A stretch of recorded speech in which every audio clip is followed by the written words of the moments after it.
Hey guys, welcome back to TechMan. Today, let me show you how to fix GCash app error OT50.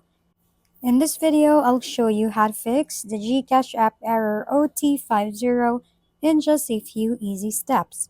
This error usually appears with a submit ticket message. So first, go ahead and tap that option to report the issue. Next, check your internet connection, switch between Wi-Fi and mobile data, or try resetting your router since an unstable network is one of the most common causes of this error. After that, open your phone settings, head over to apps, and search for GCache. Once you find it, tap on storage and clear both cache and data to remove any corrupted files that might be causing the error.